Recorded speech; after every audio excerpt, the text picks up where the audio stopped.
Good morning, everyone, and welcome to the podcast from New York City. I have Jon Stamell, and he is a global branding expert, and he's going to talk to us all about his journey, his transition to helping clients and customers brand themselves. He's also going to talk about major lessons learned and how he sees the future, where technology is going, and it's all going to be a very personal conversation. And I'm really happy to have John on. So welcome, John.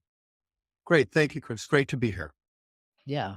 I know what's interesting is we connected and you have a personal touch to your journey. Talk a little bit about it and then we'll talk about what you do for clients.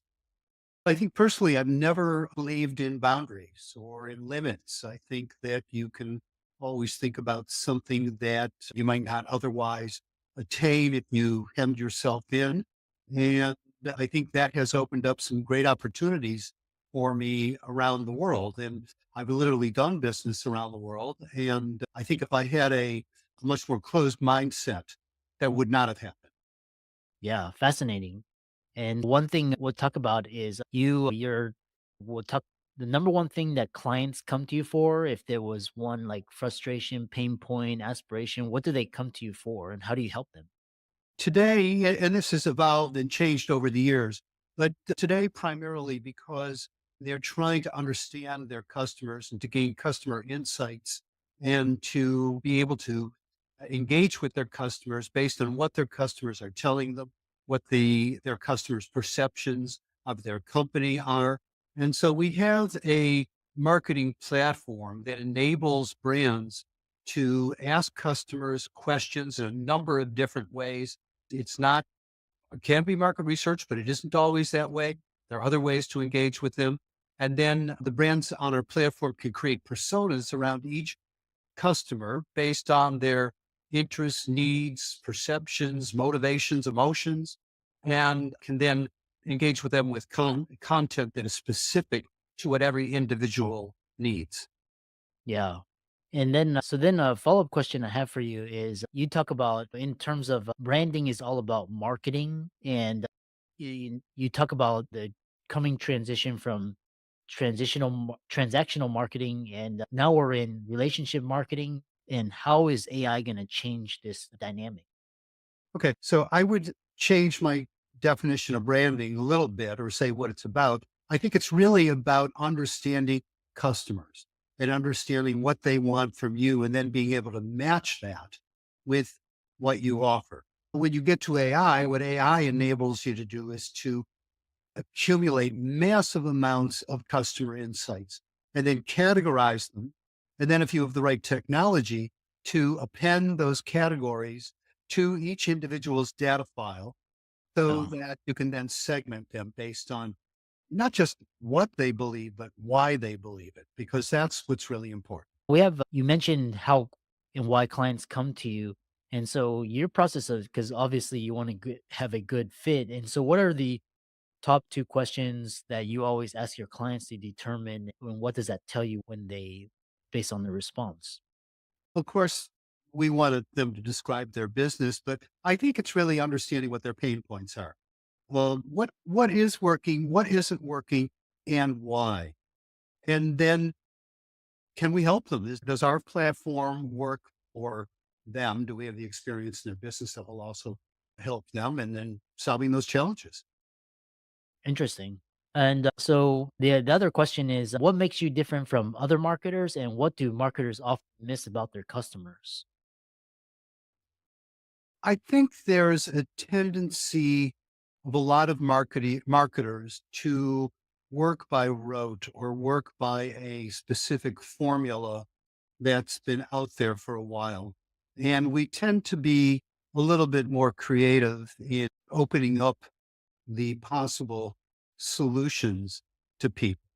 Keep in mind, there's always an internal bias within any company and within any organization as to what they believe the market thinks and what they believe the market wants.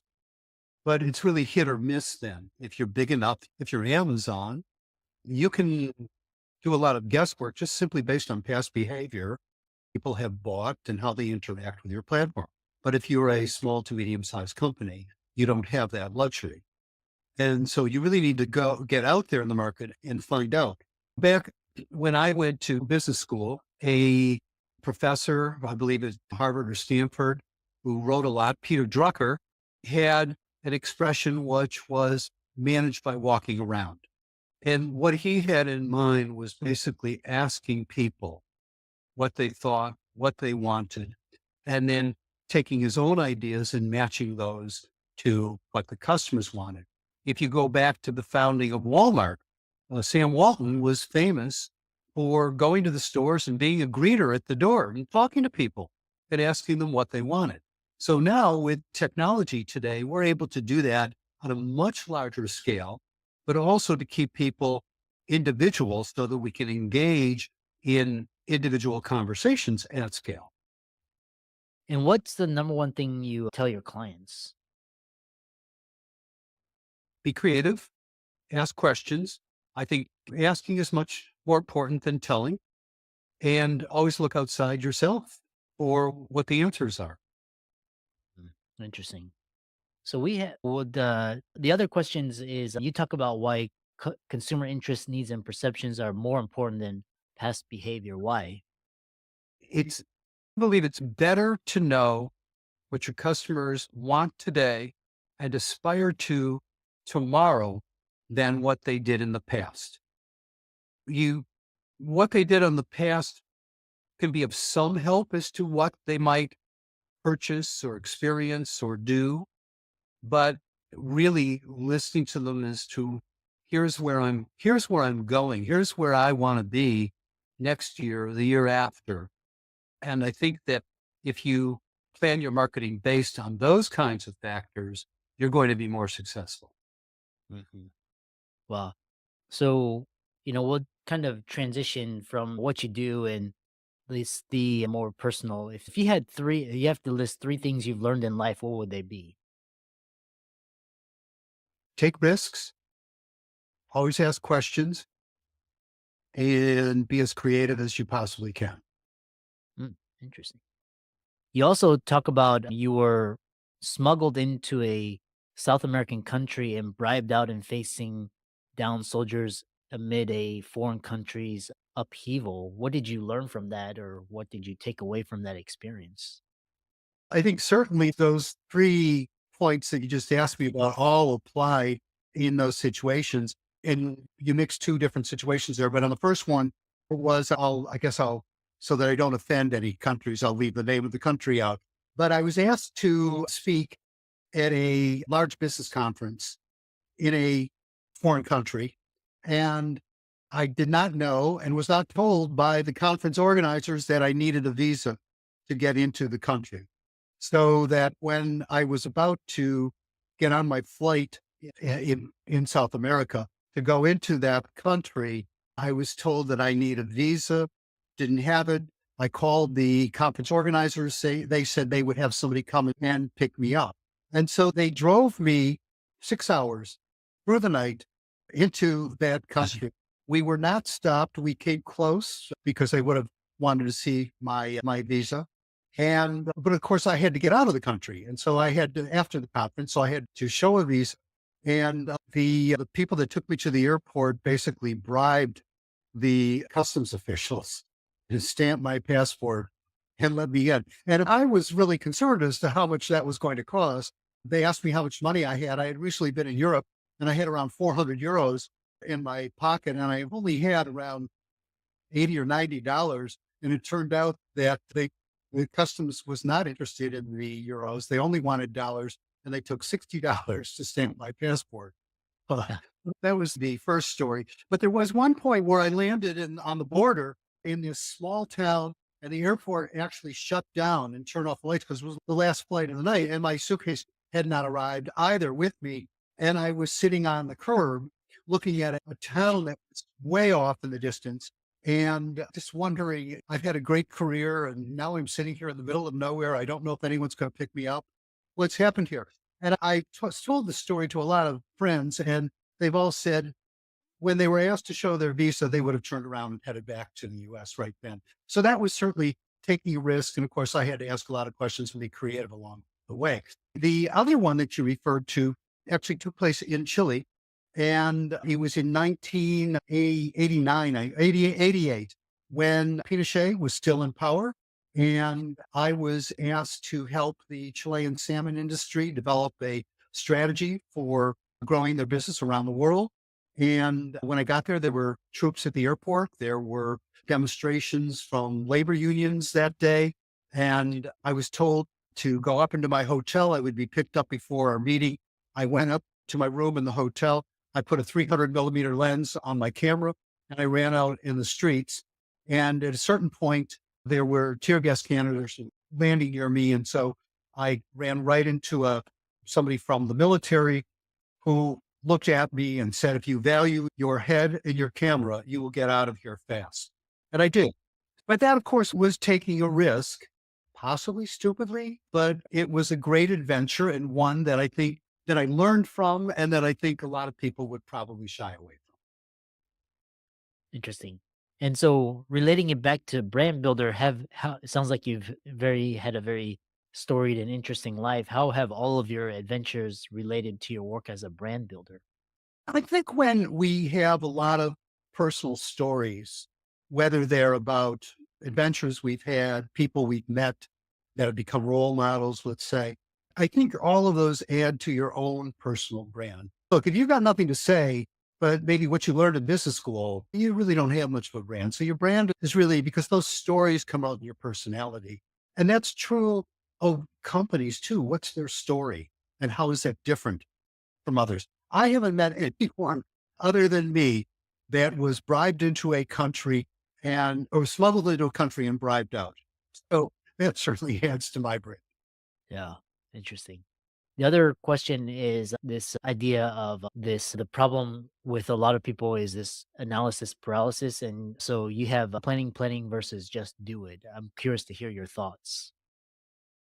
I've done a lot of business in Chile over the years, and it's a country of engineers. Typically, you you don't have a lot of MBAs there. You do now. That has changed, but it used to be that you get a civil engineering degree, and that was the training for business. And of course, if you're an engineer, what do? You plan. You create designs. You always look for the perfect design because it should be flawless as an engineer. But that's going to keep you from acting. And that's going to keep you from getting feedback from the market. Sure, you got a plan, but you've also got to get out there and see how people react. Oh, interesting. Another follow-up question I have for you is this believe talk about what your thoughts are on AI and because you have some people are scared of it. They're and some people but you talk about the best thing AI can do for you. I think there are a couple things to keep in mind with AI. One is it has no empathy. And two, it has no sense of humor. So it- it's only going to adopt what you give it in a prompt. Now, I just wrote an article that I posted on LinkedIn. And if you get our newsletter, you'll see about writing the art of writing prompts. And I use jokes as an example, because if you ask AI, tell me a joke, what comes out is just garbage. And so you have to give it a reference point. You have to describe a style. AI is nothing to be afraid of unless you cannot write a prompt. The art is all in writing the prompt. And so, that's a very important part. And the other thing is if you ask AI to do some writing for you, edit it and adapt your own style to it. Don't just send it out because it's very easy to tell that something was written by AI. Yeah. Yeah, so very interesting. And the next question I have for you is with this idea of to end it out, what do you always tell your kids? Leave something inspiring for the audience and how people can find you and connect with you and follow you. And when my kids were growing up, I often told them, don't do anything I would do. And a lot of that is because you get concerned about the safety of your kids. And when I've done things, a couple of which I mentioned, and some like almost falling off a 100-foot waterfall, sailing through a hurricane in the Atlantic. Those are things that I have done, and I'm here. But you don't necessarily, as a parent, want your kids to go out and do that. But I think it's important to be different. I think it's important to always ask why not just what. Yeah. And I think creativity is very important. Yeah. Excellent. How can people find you and connect with you and follow you? I'm on LinkedIn, so that's certainly one way. My company is called Umiji, which is OOMIJI.com. The word Omiji, it's a derivative of Omiji, is a Japanese word that translates to get a view. And that's basically what you get on that platform. So those are the basic ways. You can also email me at John, Jon, not John, at umiji.com. Excellent. Thanks again, and thanks for a wonderful conversation. You're very welcome. I enjoyed it.